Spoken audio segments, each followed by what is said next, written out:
Parfois, ça nous donne l'opportunité aux shayatines, aux djinns ou aux mauvais esprits de rentrer dans notre vie et de nous malmener comme il se doit. Quand bien même nous sommes les serviteurs d'Allah. Aujourd'hui, il y a tellement de négligence dans notre manière de pratiquer le din, dans notre manière de se protéger et dans notre manière même de suivre la sunna du prophète alayhi salatu wassalam. Pourtant, c'est la véritable protection qu'elle a. Et on s'étonne du fait que ces mauvais esprits-là viennent zouker dans notre life.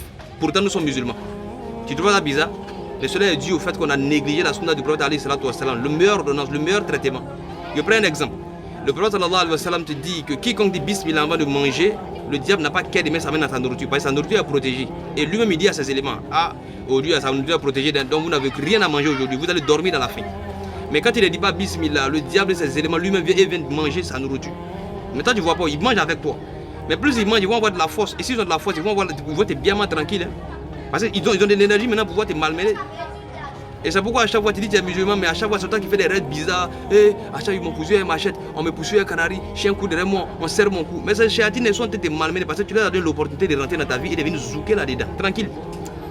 Le prophète sallallahu alayhi wa sallam te dit que quiconque avant de dormir récite Hayatul Kursi, Allah il envoie un ange spécialement pour le protéger du soir jusqu'au matin. Bon, il y a un ange qui vient te protéger.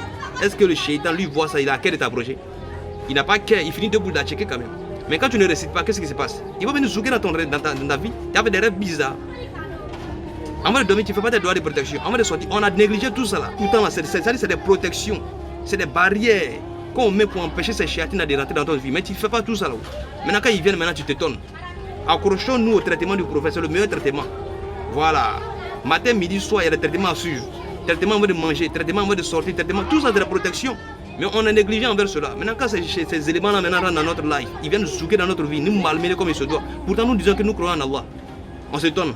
Il ne faudrait pas qu'on s'étonne. Tant qu'on va négliger cette manière, cette pratique, on va sauf que souffrir. Et ils vont toujours nous malmener. Et même, Allah ne va pas dire, quand bien même tu es son serviteur.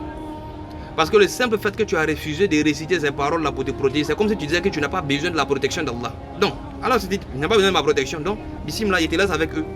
Protégeons-nous, suivons le traitement du prophète alayhi salatu wassalam. Vous ne prenez pas votre traitement. Suivons le traitement matin, midi, soir. C'est vraiment important. Quand même de la bonne compréhension. Salam alaikum.